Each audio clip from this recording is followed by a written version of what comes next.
बिस्मिल्लाहिर्रहमानिर्रहीम।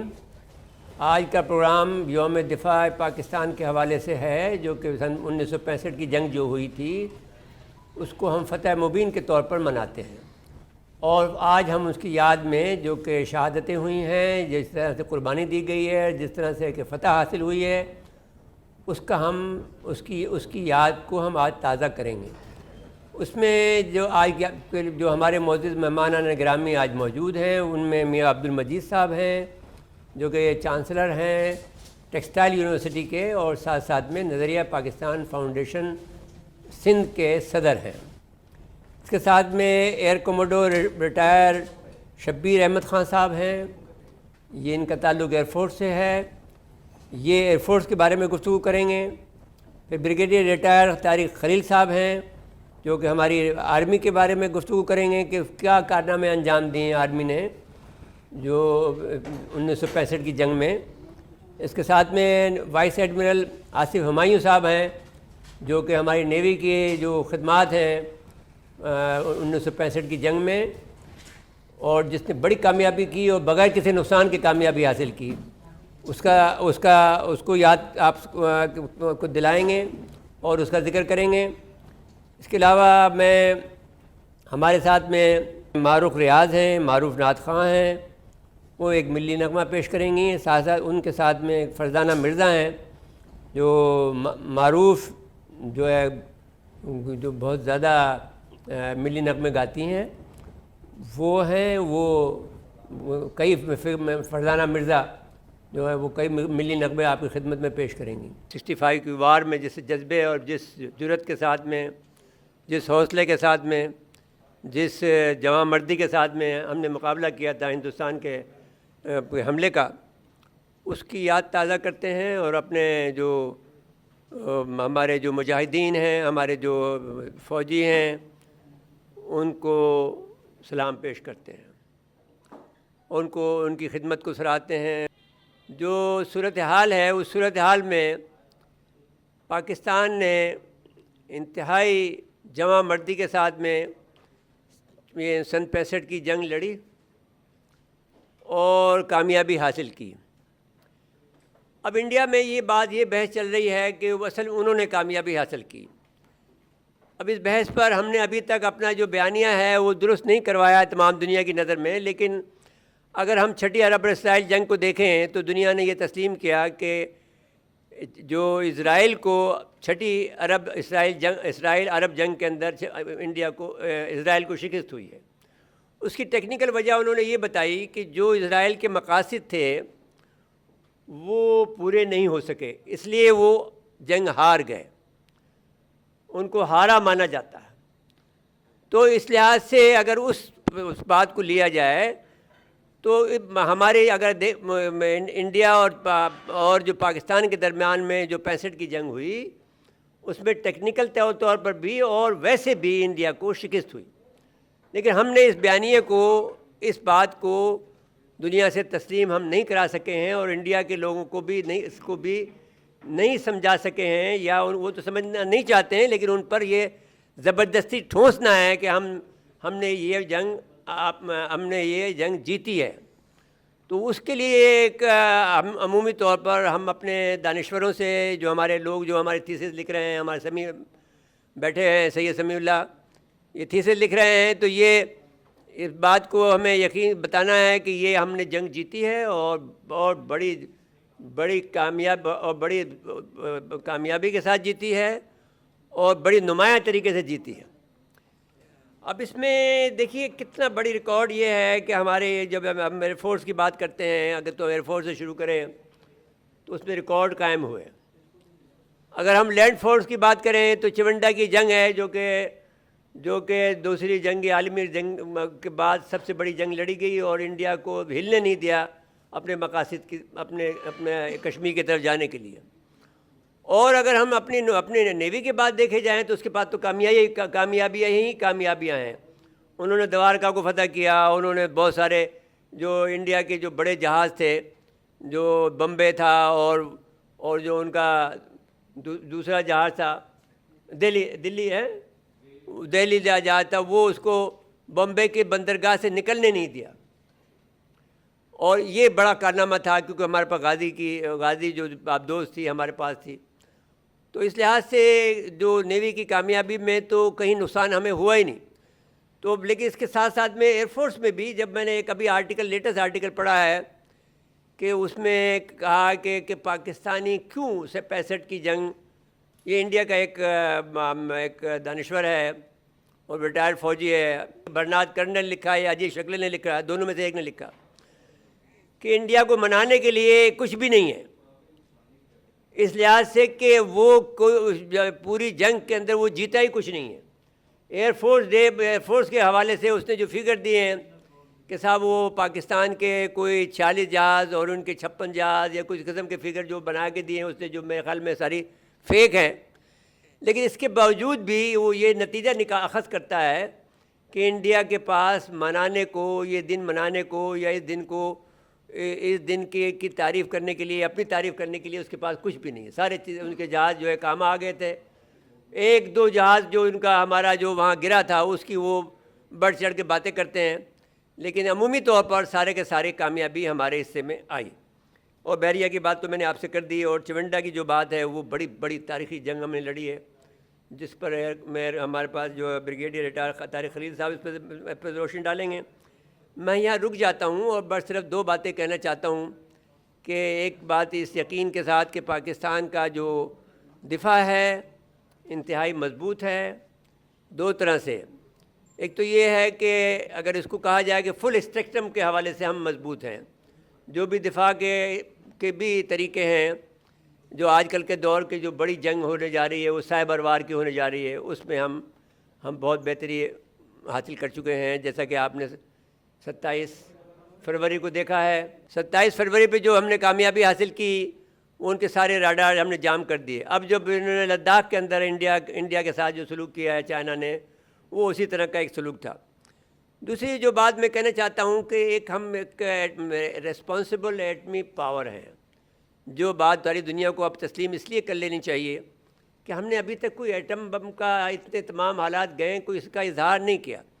हम जब एटम बम हमने दिखावे के लिए तो नहीं रखे हैं, लेकिन हम एटमी जंग को नहीं चाहते। हम इंसान की फलाह चाहते हैं, इंसान की बका चाहते हैं।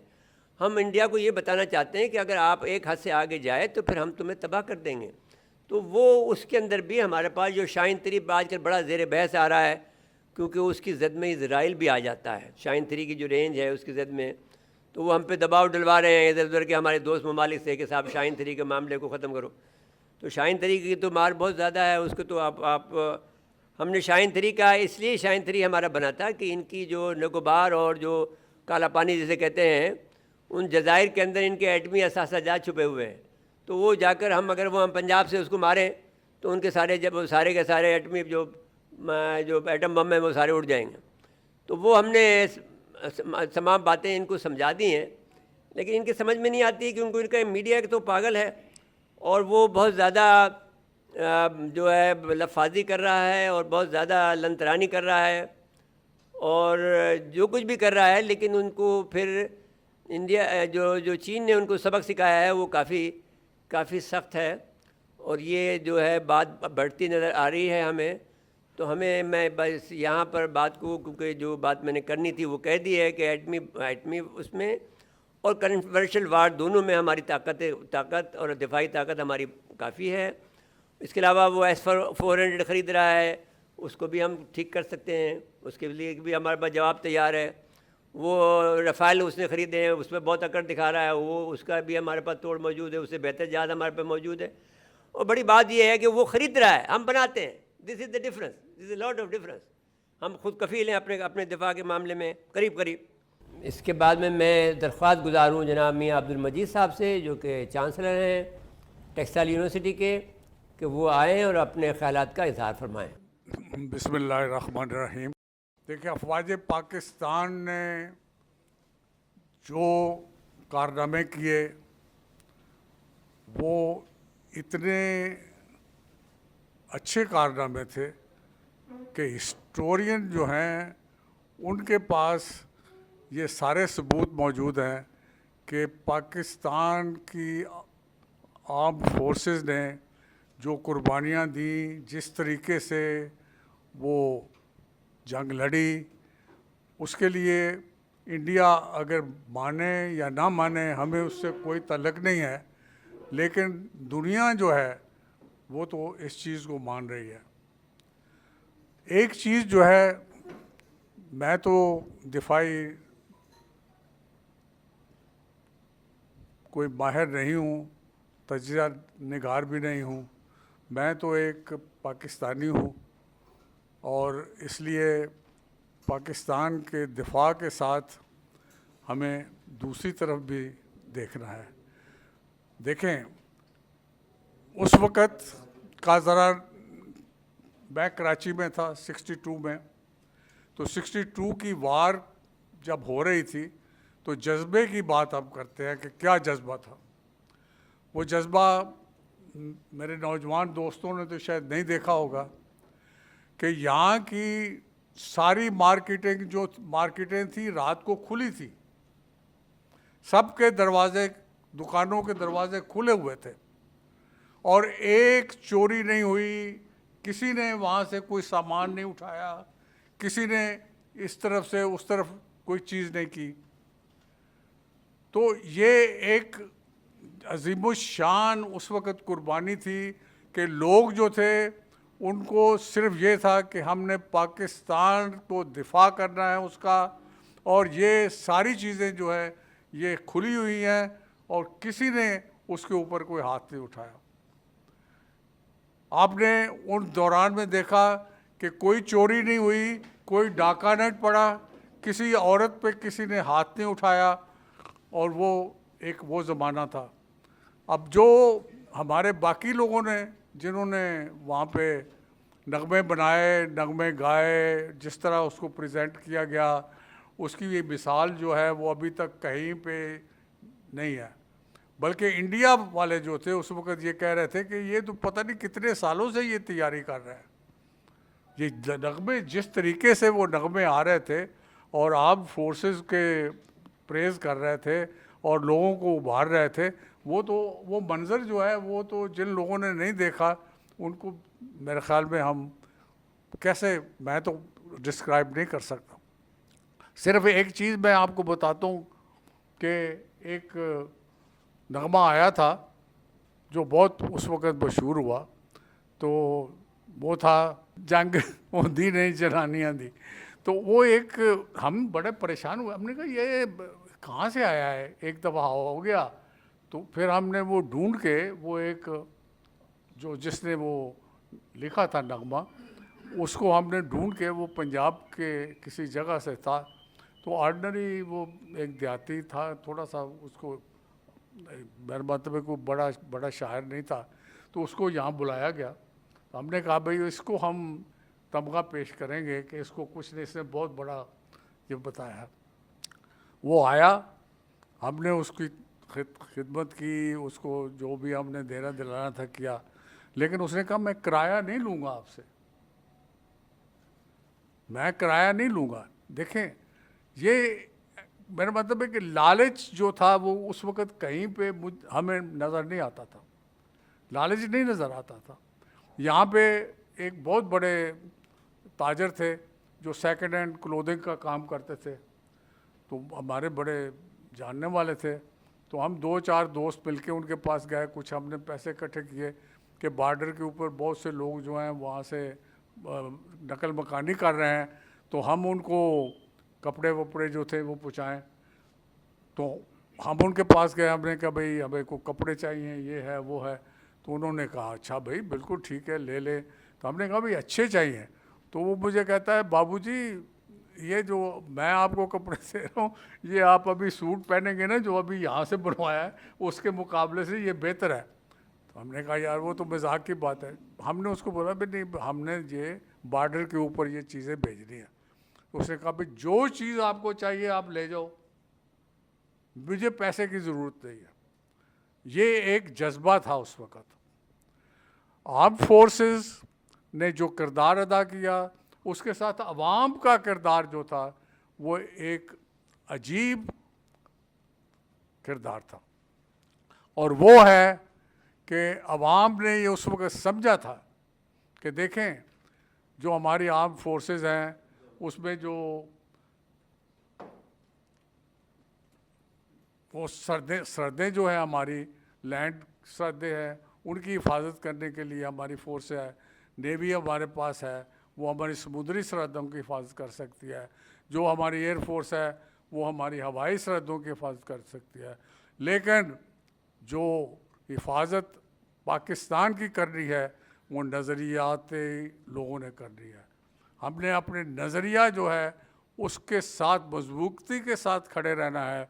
और 1965 की सबसे बड़ी कामयाबी ये थी कि मुल्क का बच्चा, बूढ़ा, जवान, औरत सब नज़रियाती तौर पे यकसू थे, और ये एक बहुत बड़ी कामयाबी है। और ये उसके बाद आप अगर देखें तो ठीक है, हमने एटम बम भी बना लिया। मिर्ज़ा साहब ने कहा है कि हमने बहुत सी चीज़ें हैं जो हमने बनाई हैं और ख़ुद कफ़ील भी हैं, वो सब चीज़ें हैं। लेकिन उसके साथ साथ आप देखें कि नज़रियाती तौर पे हम कहाँ हैं। देखें 65 वार जो थी वो 2 फ्रंट पे लड़ी गई। जो दिफाई आर्म फोर्सेस थे उन्होंने दिफा किया, जो अवामुन नास थे उन्होंने नज़रियाती तौर पे पाकिस्तान का दफा किया। अब उसके बाद अब आज अगर हम पूछें कि भाई हाँ ठीक है, नज़रियाती तौर पे हम कहाँ खड़े हैं। अब आज कल बातें बहुत हो रही हैं कि भाई हम मदीना की रियासत बनाएंगे। मदीना की रियासत तो खैर बहुत बड़ी बात है।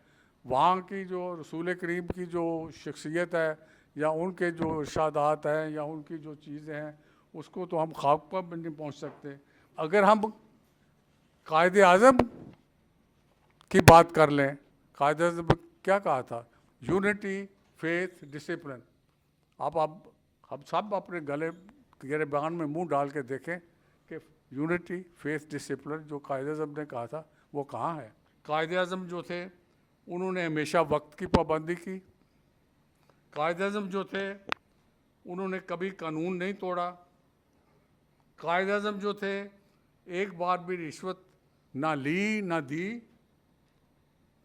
कायद आज़म ने मजहबी रुझानात की नुमाइश से गुरेज किया। किसी मरहले पे कोई समझौता नहीं तोड़ा। कहीं किसी वक्त भी जब वो गवर्नर जनरल भी थे तो नाजायज़ प्रोटोकॉल नहीं लिया। कभी सरकारी रकम नहीं खाई। तो मैं आगे चलता हूँ। टैक्स बचाने के लिए कभी कोशिश नहीं की। अपनी आमदनी और ज़राए आमदनी पोशीदा नहीं रखे। असूलों पर कभी समझौता नहीं किया। कभी किसी का हक नहीं मारा। ज़ाती सियासी ज़िंदगी में किसी के साथ बदतमीज़ी नहीं की। आइए आप ज़रा हम अपने गिरबान में मुंह डालें और देखें कि कायद आज़म का किरदार जो उन्होंने किरदार ये नहीं है कि सिर्फ बातों से बल्कि पेश किया अपनी ज़िंदगी में, उसका हम कहाँ पे खड़े हैं।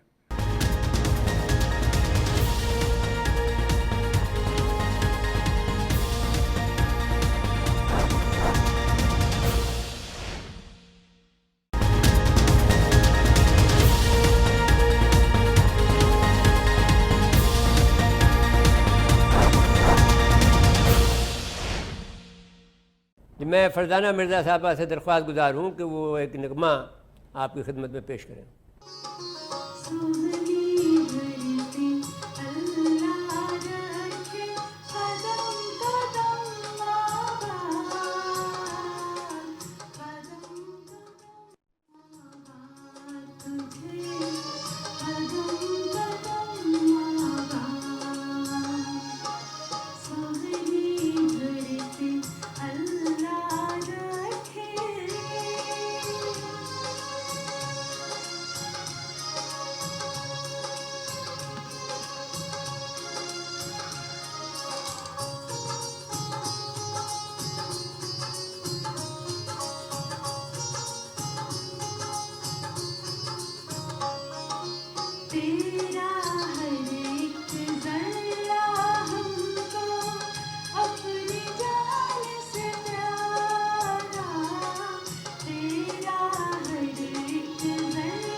शुक्रिया मोहतरमा फरजाना मिर्ज़ा साहबा। अब मैं दरख्वास्त गुजार हूँ air commodore retired Shabbir Ahmed Khan साहब से कि वो आएँ और वो एयरफोर्स के हवाले से जो कि ख़िदमात हैं उनकी सन 65 की जंग में उसके बारे में गुफ्तगू फरमाएँ। बहुत बहुत शुक्रिया मधु करने का। आपको जो वाक़यात है 1965 की जंग के, कुछ इनकी ज़ुबानी सुन सकेंगे, कुछ आप पढ़ सकेंगे और कुछ टेलीविज़न पर भी आएंगे। लेकिन मैं सिर्फ उन जज्बात का इजहार करूंगा जो 65 की जंग के अंदर एक आम सिपाही, हवाबाज और मल्लाह के दिल में था। बहुत नगमे हुए और बेटा it's a wonderful song that you संग, गॉड ब्लेस यू। उस वक्त के जो नगमे थे, मेरे नगमे तुम्हारे लिए हैं, फिर करनैल नी जर्नैल नी, आई मीन दिस ऑल, आप ये कह सकते हैं कि मोरल को ऊंचा करने के लिए, खून को गरमाने के लिए और जोश के लिए आते थे। लेकिन ये सब तारीफ़ें होती थी उन फौजियों की जो महाज जंग में बरसरे पैकार थे। उस वक्त एक हमारे सूबेदार मेजर के इक्विवेलेंट वारंट ऑफिसर थे जिनका नाम था रहमान कियानी, शायर थे। उनको हम तोपची कहते थे। तोपची का मकसद वो जो बम लोड करता है, मिज़ाइल लोड करता है, बुलेट्स डालता है। तो उसने एक ख़त लिखा रेडियो पाकिस्तान को, जिसमें लिखा, शायरों, मुतरबों, दोस्तों, साथियों, हर सिपाही हवाबाज मल्लाह को लहलहाती हुई खेतियों की कसम, मुस्कुराती हुई बस्तियों की कसम, मकबरों, मस्जिदों, मदरसों की कसम, अपने अजदाद की अज़मतों की कसम, माँ के सर पाँव की जूतियों की कसम, हमने जो कुछ किया इस ज़मीं के लिए, चांद तारों की संजुमन के लिए, हर सिपाही हवाबाज मल्लाह पर मसलकन फ़र्ज था, मजहबन फ़र्ज था। सो यू मस्ट अंडरस्टैंड, जो आज कौम को बताना है, सब ने, राइटर्स ने, दानिश्वर ने बताना है कि जो कुछ भी हम कर रहे हैं ये हम सब पर फ़र्ज है। We are not doing any favour. चाहे अल्लाह ने आपको दौलत से नवाजा हो, रुतबे से नवाजा हो, किसी भी ताकत से नवाजा हो, ये एक अमानत है। जान भी आपके पास एक अमानत है, इसका भी जवाब देना पड़ेगा। तो जो कुछ भी आप कर रहे हैं वो अल्लाह ने ताकत दी है और ये आप पर फ़र्ज़ है कि उसको सही तरीके से उसको मसरफ़ में लेकर आएँ। और यही वजह थी कि 65 की जंग के अंदर अगर आप MM आलम से पूछते, आपको वाक़यात नज़र आ जाएंगे किस तरीके से 7 सितंबर को सुबह फजर के वक्त 5 जहाज़ों को गिराया। वो वाक़या आपको बड़ी तफसील से पढ़ने को मिल जाएगा इंशाअल्लाह ताला। लेकिन जब उनसे पूछा गया कि इस बरतरी का राज क्या है, उसने कहा दरअसल 2 चीज़ें हैं। सबसे पहले ईमान, यकीन और तरबियत। जो तरबियत दी गई है वो बखुदा हमें भी ये दी गई कि जो कुछ भी आप कर रहे हैं इट्स योर ड्यूटी। तो इसीलिए उनकी जो फितरत थी, उनकी जो आदत थी, उनका जो मामूल था, वो बिल्कुल अल्लामा इकबाल के शेर की तरह से था, जो कहते रहे हमेशा कि परवाज़ है दोनों की इसी एक फ़िज़ा में, शाहीन का जहाँ और है, करगस का जहाँ और। तो उन्होंने शाहीन की ज़िंदगी गुजारी। और शाहीन की ज़िंदगी क्या थी? वो तो ये ना कि परिंदों की दुनिया का दुर्वेशों में कि शाही बनाता नहीं आशियाना। MM आलम ने कभी घर नहीं बनाया, कभी कार नहीं खरीदी, कभी कुछ नहीं लिया, ना घर की आराइश का कुछ किया। जो मेस का कमरा था उसी में उन्होंने पैदाइश एयरफोर्स की हुई और इसी तरीके से उस कमरे के अंदर उनकी वफ़ात हुई। PNS शिफा में हुई, लेकिन he was living in the officers mess in one room and I was the base commander at that time. जाता था, उनसे फैज़ हासिल करने की कोशिश करता था और वो यही कहते थे हमेशा, ये याद रखो शब्बीर कि इस दुनिया में हम जो आए हैं और अब बिलखुसूस यूँ के यूनिफॉर्म में हैं, तो हम पर यह लाजिम है कि मुल्क के लिए अपनी ज़िंदगी को वक्फ़ कर दें। तो कभी ये मत समझना कि तुमने कुछ किसी पर एहसान किया है या ये एक किस्म का आप कुछ फ़र्ज़ के अलावा कुछ करने की कोशिश कर रहे हैं। खून के आंसू आज रोता है कि अब लोगों का किरदार, आमाल देखकर कि ना उनको खुदा पर यकीन है ना आखिरत पर यकीन है। ये मौका 65 की जंग का जो आया उसने सबको इसकी याद दिला दी। 71 का जब आया उस वक्त चूँकि मशरक़ी पाकिस्तान 1500 मील दूर था, वो चीज़ें दूसरी थी। आप ब्रिगेडियर साहब से और एडमिरल साहब से उनके कुछ वाक़यात सुन सकेंगे, लेकिन मैं सिर्फ यही कहूँगा कि उस वक्त ये फासले की दूरी, दुश्मन जो आज हमला कर रहा है 5th जनरेशन वॉर, जिस तरीक़े से पूरे सबको एक एक तरीक़े से बताया गया कि मगरबी पाकिस्तान और बिलखुसूस फ़ौज ने आपका इस्तेहसाल किया है, जिसकी वजह से एक आम मुक्ति बाहिनी जिस तरीक़े से पैदा हुई वो तो शिकस्त का बास बनी आपकी। लेकिन फिर भी उस वक्त मगरबी पाकिस्तान के अंदर एक आम फ़ौजी और एक आम शहरी का जो जज्बा था, उतना तेज़ ना हो लेकिन जज्बा उस वक्त भी था। तो अब ये अल्लाह से दुआ करते हैं कि हम कोरोना, बारिश और हालात से जो गुज़र रहे हैं हमें सबक दे दे, बजाय इसके कि एक और जंग अल्लाह हम पर मुसल्लत करे जहाँ पर कि फिर हम एक होने की कोशिश करें। You started up unity, faith and discipline. अल्लाह से दुआ है कि हम सबको इन चीज़ों से मुबर्रा करके एक जज्बा ये दे दे, सबसे पहले कि हम इंसान हैं, अल्लाह की मखलूक हैं, everybody is equal and they have the right, चाहे वो किसी मज़हब से उसका ताल्लुक़ हो, किसी नस्ल से हो, किसी इलाके से हो, किसी ज़ुबान से हो। मुझे उम्मीद है कि यही एक फ़िलासफ़ी थी जो कायद आज़म ने शुरू में बयान की थी पाकिस्तान के लिए कि we are all now Pakistani and we have to work for Pakistan irrespective of caste, colour, creed और रिलीजन। नहीं sir, I am really grateful sir, thanks a lot sir. जी बहुत बहुत शुक्रिया air commodore retired Shabbir Ahmed Khan sahab, आपके गुफ्तगू नहायत आला थी और आपके हर जुमला जो था वो जो है वो मोती से परोया गया था। अब मैं दरख्वास्त गुजार हूँ जनाब मोहतरम ब्रिगेडियर रिटायर्ड तारिक खलील साहब से कि वो आएँ और वो आर्मी के हवाले से गुफ्तगू फरमाएँ कि आर्मी ने पाकिस्तान 65 की जंग में क्या खिदमत अंजाम दी। औज़ुबिल्लाहि मिनश्शैतानिर्रजीम, बिस्मिल्लाहिर्रहमानिर्रहीम, या रब्बल आलमीन, या रहीम, या करीम। हम तेरी नेमतों का जितना भी शुक्र करें कम है। आज आप जिस सरज़मीन पे खड़े हैं, हम इसकी नेमतों से नाशुक्री कर रहे हैं। तो आज का जो मौजू है, मिर्ज़ा साहब ने उसको फ़तह मुबीन का नाम दिया है,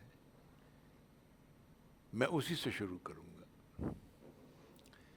मुझे खुशकिस्मती है कि मैं उस जंग में शरीक था,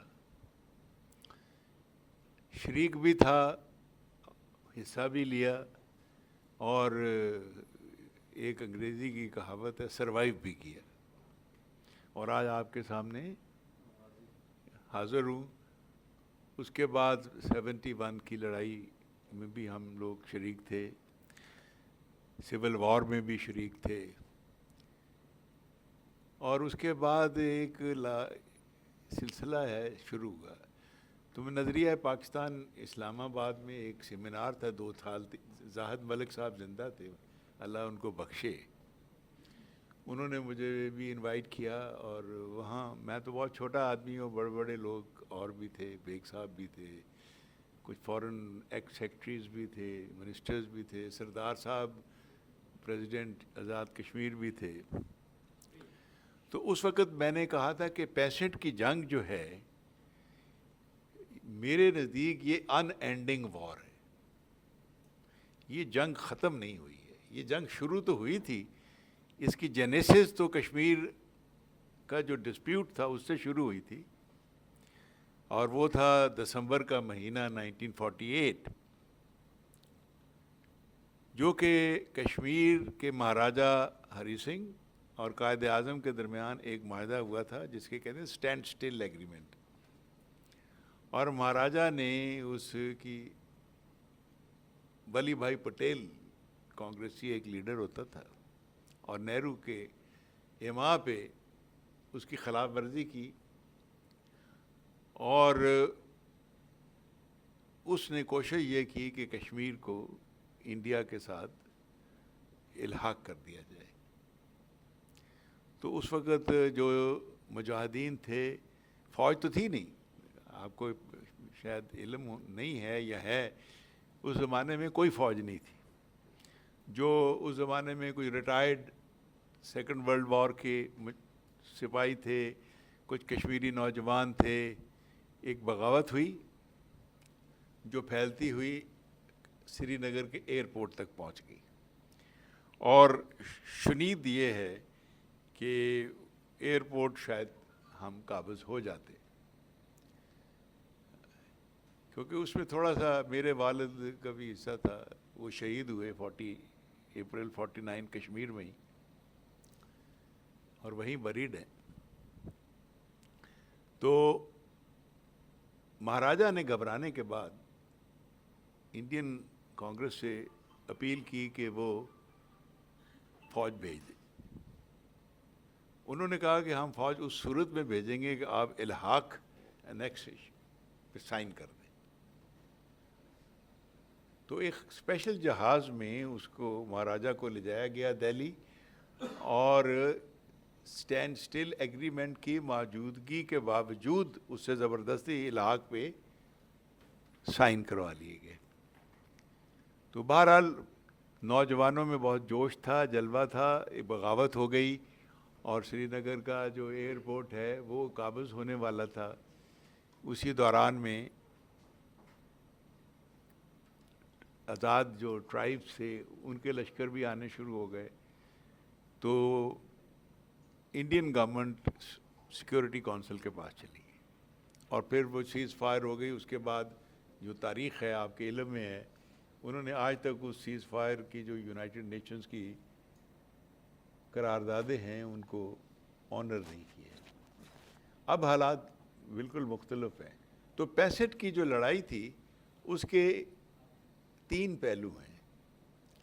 एक पहलू जो मैंने अभी आपको कहा है, उसका एक प्रॉब्लम की एक जेनेसिस थी, एक जड़ थी, जिसकी वजह से ये 65 की लड़ाई हुई थी। 1962 में जब चाइना और इंडिया की लड़ाई हुई, तो एक ऐसा मौका था कि पाकिस्तान मूव इन करके ऑक्यूपाई कर सकता था, क्योंकि इंडियन फोर्सेस के पास कैपेबिलिटी नहीं थी 2 फ्रंट वॉर की। लेकिन अमेरिका ने हमारे साथ उस वक़्त भी एक बेट्रेयल किया था, और हमें यकीन दिलाया कि एक नेगोशिएटेड सेटलमेंट के तौर पे वो हमें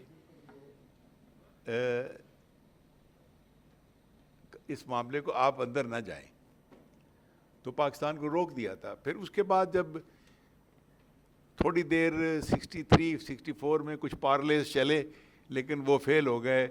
उसके बाद फिर इवेंचुअली फिर पाकिस्तान ने रिजेंटमेंट पैदा हुई, फिर कश्मीर में एक अपराइजिंग हुई, और एक 65 की जो इब्तदा लड़ाई की हुई वो ऑपरेशन जिब्राल्टर से हुई। ये कश्मीर के वैली के अंदर जो एक बगावत हुई थी, उसमें पाकिस्तान ने अपनी सपोर्ट भेजी, लेकिन चूँकि इतनी कैपेबिलिटी नहीं थी हमारी, और इंडियंस जो है ना वो इस काबिल थे कि उसको वो आगे फैलने से रोकते।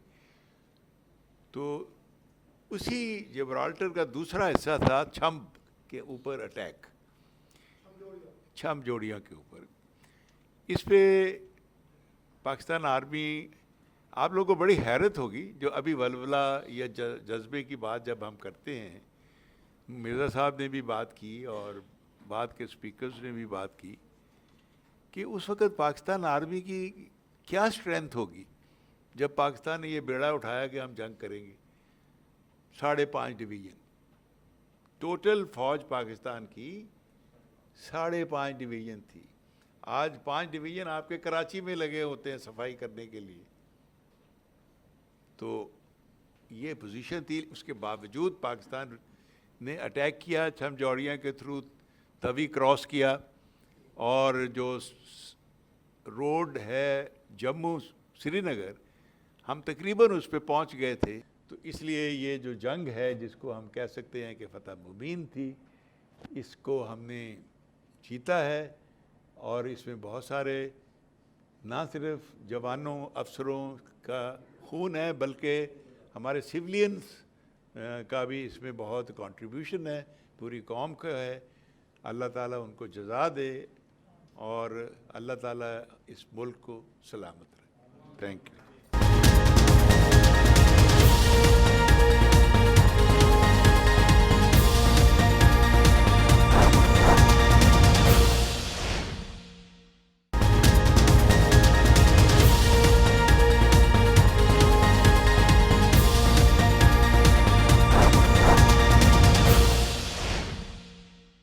जो आपने देखा कि अभी तारिक खलील साहब ने जो कि अपने बर्री फ़ौज के नौजवानों को जिस तरह से खराज तहसीन पेश किया है, तो अब ज़रूरी हो गया है कि वो जो नगमा इतना मशहूर हुआ है मलका तरन्नुम नूरजहाँ का, ए पुत्र हटा दे नहीं मिल दे, वो नगमा पेश करें। मैं फरजाना मिर्ज़ा साहब से दरख्वास्त गुजार हूँ।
फरजाना साहब आपका शुक्रगुजार हूँ कि ये बहुत ही दिल मोल लेने वाला और दिल और ख़ून को गर्म कर देने वाला नगमा है जो आपने इस वक्त अपने हाज़रीन को सुनाया।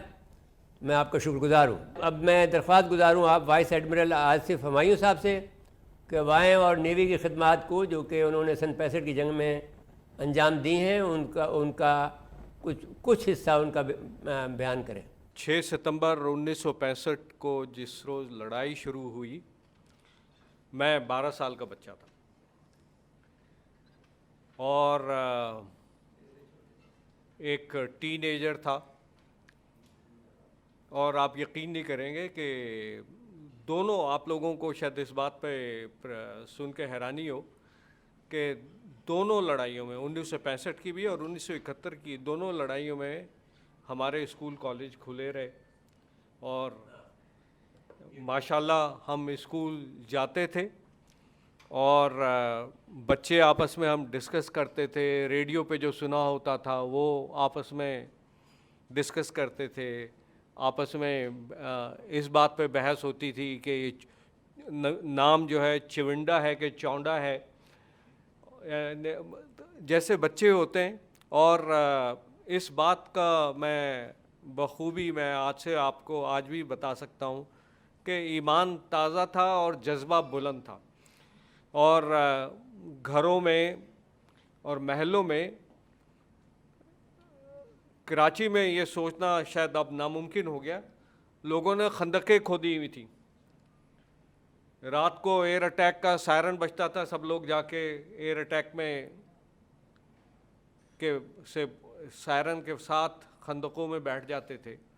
और पब्लिक जो थी वो अल्लाह ताला से दुआ करती रहती थी कि हमारी फ़ौज और हमारा मुल्क जो है इस जो जंग हम पे मुसल्लत की गई है इससे हम सुरखरू होकर निकलें। मैं अब जंग के मुतालिक कुछ बात करना चाहूँगा। पहली बात तो ये कि जैसा कि ब्रिगेडियर साहब ने आपको बताया कि मार्च से लेके अगस्त तक हिंदुस्तान ने हमारी कुछ फ़ौज को रन ऑफ कच्छ में आज़माने की कोशिश की और रन ऑफ कच्छ का एरिया जो है, जो लोग आप में से सजावल और नीचे की तरफ गए हैं, क्रीक एरिया में गए हैं, केटी बंदर की तरफ गए हैं, उनको अंदाज़ा है कि वो एक कितना मुश्किल जगह है। वहाँ पे आज भी आपको जगह से जगह जाने में घंटों लग जाते हैं। वहाँ पे हमारी फ़ौज ने इंडिया की फ़ौज को इस बात पे मजबूर किया कि इंडिया ने कहा कि हम रन ऑफ कच्छ जो है इंटरनेशनल ट्रिब्यूनल में ले जाते हैं और वहाँ पे इसका फ़ैसला करेंगे। फिर एक ट्रेलर 6 सितंबर की जंग का 31 अगस्त को शुरू हुआ, जबकि हमारी फ़ौज जो थी जैसे छमजोड़िया सेक्टर में आगे बढ़ना शुरू हुई और हमारी एयरफोर्स भी जो थी वो भी 2 सितंबर से इंडियन एयरफोर्स के साथ एंगेज हो गई और इंडिया के 4 वैम्पायर तैयारे जो है ना छम के ऊपर पाकिस्तान एयरफोर्स के 2 तैयारों ने गिराए और हिंदुस्तान की फ़ौज जो हवाई फ़ौज जो थी उनको वैम्पायर तैयारों को फ्रंट लाइन सर्विस से विड्रॉ करना पड़ा, क्योंकि ये कह के कि इन तैयारों में इतनी सख्त नहीं है कि जो ये सेबर तैयारों का मुकाबला कर सकें।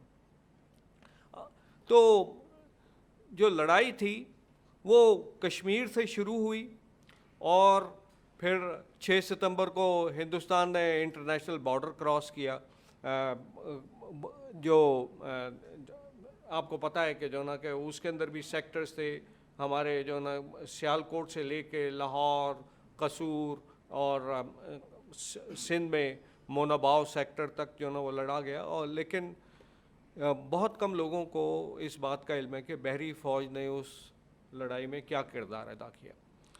हमारी फ़ौज जो थी बहरी फ़ौज वो क्योंकि हिंदुस्तान जो था वो अगस्त से हमें टेस्ट कर रहा था, पहले रन ऑफ कच्छ में टेस्ट किया, फिर 31 अगस्त से एक तरह से कश्मीर में लड़ाई शुरू हो गई, तो बहरी फ़ौज पूरी तरह तैयार थी। 3 सितंबर को हमारी अकेली आबदोज जो थी वो कराची से निकलकर बम्बई के सामने जाके उसने अपना पेट्रोल शुरू कर दिया और हिंदुस्तानी बहरी फ़ौज को एक तरह से मुंबई में बंद कर दिया गया। उनका एयरक्राफ्ट कैरियर अंदर रह गया, उनका क्रूज़र थे 2 अपने दिल्ली मैसूर, उनकी हिम्मत ना हुई कि वो मुंबई से बाहर निकलें। और फिर 7 सितंबर को पाकिस्तानी की बहरी फ़ौज को जो है ना हमारे हेडक्वार्टर ने ये हुक्म दिया कि आप जाएं और आज रात को जाके दवारका पे बमबारी करें। दवारका पे बमबारी करने के मकसद 3 थे। एक तो ये था कि जो ना कि एक उनका वहाँ पे रेडार स्टेशन है उसको तबाह किया जाए। दूसरे ये कि जो ना कि जो हिंदुस्तानी बहरी फ़ौज जो है वो मुकाबले के लिए बम्बई से बाहर निकले, वो बम्बई से बंद होकर बैठे हुए हैं। और तीसरा ये था कि जो हिंदुस्तान की हवाई अफवाज हैं, वो जो फ़िज़ाई अफवाज हैं, उनको समंदर की तरफ खींचा जाए ताकि वो समंदर पे भी एक्शन में आए और उनका जो हमारी एयर फोर्स पे या हमारी बर्री अफवाज पे जो प्रेशर है उसको कम किया जा सके। आप लोगों को ये सुन के हैरानी होगी कि जब हमारे 7 डिस्ट्रॉयर क्रूज़र जो थे ये दवारका की तरफ जा रहे थे, इनको रास्ते में कुछ नहीं मिला सिवाय फ़िशिंग बोट्स के। रात के 12:30 बजे के करीब इन्होंने 4 मिनट बमबारी की वहाँ पे दवारका में और 350 गोले जो थे 4 मिनट के अंदर अंदर जो है वो दवारका के ऊपर फायर किए गए। और फिर ये हमारे जहाज़ अगले रोज़ सुबह 6:30 बजे तक कराची, वापस आ गए अल्हम्दुलिल्लाह। हिंदुस्तान की ना बहरी फ़ौज ने ना हवाई फ़ौज ने, उनकी हिम्मत नहीं हुई कि हमारे जहाज़ों के ऊपर कोई हमला कर सकती। और हिंदुस्तान की बहरी फ़ौज जो थी, इतने बड़े हमले के बावजूद उन्होंने मुंबई से बाहर निकलने की कोशिश नहीं की। और सिर्फ 22 सितंबर को गाज़ी जो मुंबई के बाहर थी, उन्होंने एक डिस्ट्रॉयर को वहाँ पे अटैक किया, हिंदुस्तान के डिस्ट्रॉयर पे अटैक किया। वो अटैक तो कामयाब नहीं हुआ, लेकिन इसके अलावा हिंदुस्तान की बहरी फ़ौज जो थी उसको पूरे जो हमारे 6 सितंबर से 23 सितंबर 17 दिन की जो जंग थी, उनको बाहर निकलने का हिम्मत नहीं हुई। मैं ये कहूँगा। मैं अब आपको जो 6 सितंबर की जंग, जैसे कि ब्रिगेडियर साहब ने कहा और उससे पहले अब्दुल मजीद साहब ने कहा, दो चीज़ें जो थीं वो बड़ी अहम हैं। एक तो ये कि 6 सितंबर की जंग जो थी कश्मीर की वजह से शुरू हुई, और कश्मीर का मसला वैसे का वैसे ही आज भी मौजूद है। कोई उसमें ज़्यादा तब्दीली नहीं हुई। जो सीज़ फायर लाइन थी वो लाइन ऑफ कंट्रोल में बदली, और उसके अलावा कुछ तब्दील नहीं हुआ। दूसरे ये हमें ये याद रखना चाहिए कि कश्मीर की लड़ाई सिर्फ कश्मीर तक महदूद नहीं रहेगी। कश्मीर की लड़ाई दो मुल्कों के दरमियान में लड़ाई होगी, और हमारे पूरा इंटरनेशनल बॉर्डर जो है, आप समझ लें सिर क्रीक से लेकर और सियालकोट तक, इसके ऊपर लड़ाई होगी कश्मीर के अलावा। सो हम लोगों को इस चीज़ के लिए तैयार रहना चाहिए कि कश्मीर की जो मसला है, इससे दोनों मुल्कों में एक इंटरनेशनल लड़ाई हो सकती है, और कौम को उसकी तैयारी करनी चाहिए।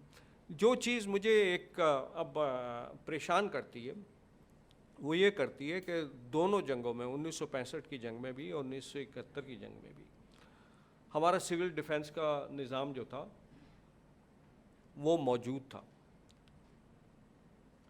वो मुझे लगता है कहीं रास्ता खो गया है अब, क्योंकि आप अंदाज़ा करें कि उस ज़माने में वो हालत सिलसिले नहीं थे जो आज है। मसलन आज जो है मुल्क पूरा का पूरा जो है ना एक बिजली के ग्रिड से जुड़ा हुआ है। 1965 में हर शहर की बिजली अलग अलग थी, अब तो ग्रिड से जुड़ा हुआ है। अगर आपका ग्रिड डाउन हो जाए तो आपके तकरीबन सारे शहर जो हैं वो डार्क हो जाएंगे। फिर सुई गैस का निज़ाम है आपके मुल्क का पूरा मुल्क एक पाइपलाइन के ज़रिए जुड़ा हुआ है। किसी आदमी को ये पता नहीं होता कि अगर खुदा ना खास्ता कहीं कोई बम फट जाए या कोई एयर अटैक हो जाए तो कहाँ से इस महल्ले की गैस बंद होगी, या इस महल्ले में कहाँ लोगों ने खंदकें खोदनी हैं। ये चीज़ें हमारे सोचने की हैं, और हमें देखें अब कराची में सिर्फ बारिश की वजह से हमारा क्या हशर हुआ है। हम लोगों को, हम फ्यूचर प्लानिंग करते ही नहीं हैं। हम जो है कल जो गुज़र गया होता है उस मसले को लेकर सोचते रहते हैं। किरदार की बात की मियाँ अब्दुल मजीद साहब ने, बहुत बुज़ुर्ग और बहुत कद्दावर शख्सियत हैं। किरदार के मुतालिक मैं एक बात कहूँगा। 1965 की लड़ाई में हम लोग, मैं तो बच्चा था, लेकिन मैं आपको ये कह सकता हूँ 1965 की लड़ाई में मैं 12 साल का बच्चा था। मेरे शायद 4 जोड़े कपड़े होंगे। आप अपने घरों में देखें, आपके 12-12 साल के बच्चे हैं, उनके पास कितने कितने जोड़े कपड़े हैं। हम बहुत मटीरियलिस्टिक हो गए, जो हमारे किरदार को बहुत ज़्यादा इफ़ेक्ट कर रहा है। लेकिन एक चीज़ मैं कहूँगा कि जैसे नुसरत मिर्ज़ा साहब ने कहा कि अब हम 5th जनरेशन वॉरफेयर में हैं, और ये सोशल मीडिया की और साइबर वॉरफेयर है। इसमें एक चीज़ जो अब हमें बहुत पिछले 2-3 सालों में हमें पाकिस्तान में एक जज्बा हमें एक मिला है, और उसको हमें बिल्ड करना चाहिए।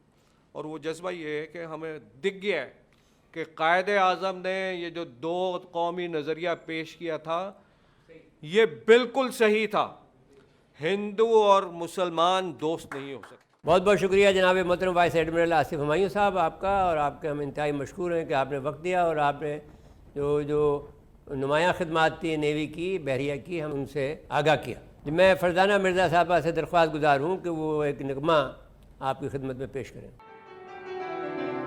हर लहज़ा है मोहब्बत में शान नैया, गुफ्तार में किरदार में अल्लाह की बुरहान। हर लहज़ा है मोमिन,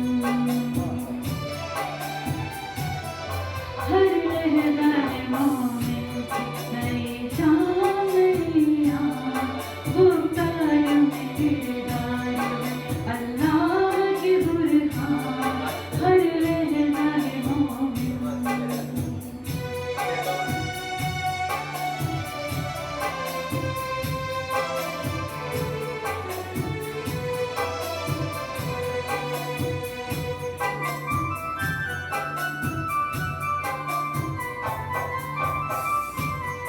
कहारियो वफारियो खुदूसियो जबरू,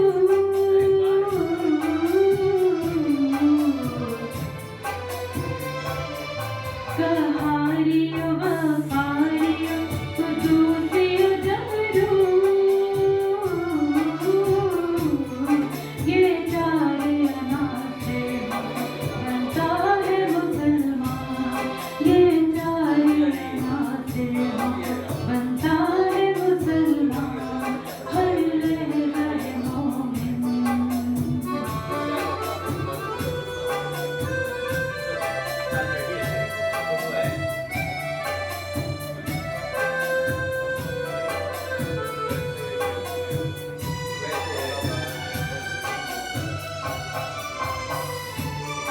हम साया जबरील हमें बंदाए खाके,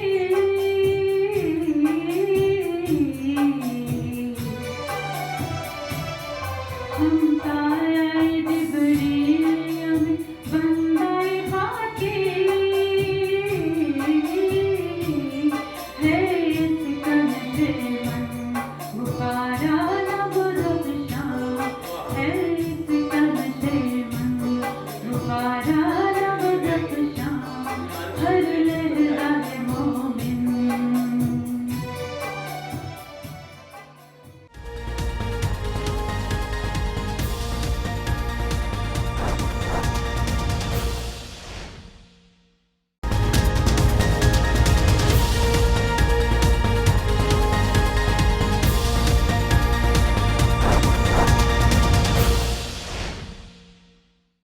नाज़रीन करम, आपने देखा कि हमने आज जो ये प्रोग्राम किया था, ये प्रोग्राम सन 65 की जंग के जो हमारे जंग लड़ी गई थी उसमें जिस तरह से अल्लाह ताला ने हमें फ़तह मुबीन अता फ़रमाई, उसको हमने आज उसकी याद ताज़ा की और किस खूबसूरती से उसकी याद ताज़ा की कि जो जिस तरह से उन्होंने वाक़यात को बयान किया गया उन्होंने हमारे जो मुक़र्रिरीन ने, उससे अंदाज़ा होता है कि ये किस तरह से हमारी कामयाबी टेक्निकली और हकीकतन हमारी जो कामयाबी हुई है इंडिया पर, वो साबित हो गई। इंडिया के तमाम मकासद को हमने फ़ेल किया है, ये बिल्कुल क्लियर मैं आपको मैसेज देना चाहते हैं कि ये इंडिया को और तमाम दुनिया को। और इस पर एक अंग्रेज़ी में भी और एक किताब जो है वो फ़्रेंच में भी आनी चाहिए, जो कि हम काविश करते हैं, राब्ता फ़ोरम इंटरनेशनल ज़िम्मेदारी लेती है। तो आखिर में आपका शुक्रिया अदा करते हुए मारूफ़ रियाज साहबा से दरख्वास्त गुजार हूँ, जो कि मारूफ़ नातख़्वां हैं, तो वो ए राह हक़ के शहीदों का मिली नगमा पेश करें। इसके बाद में नाज़रीन कराम लेते हैं इजाज़त। अल्लाह हाफ़िज़। शहीदों वफा की तस्वीरों, तुम्हें वतन की हवाएं सलाम कहती हैं। राहे हक के शहीदों वफा की तस्वीरों, तुम्हें वतन की हवाएं सलाम कहती हैं।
शहीदों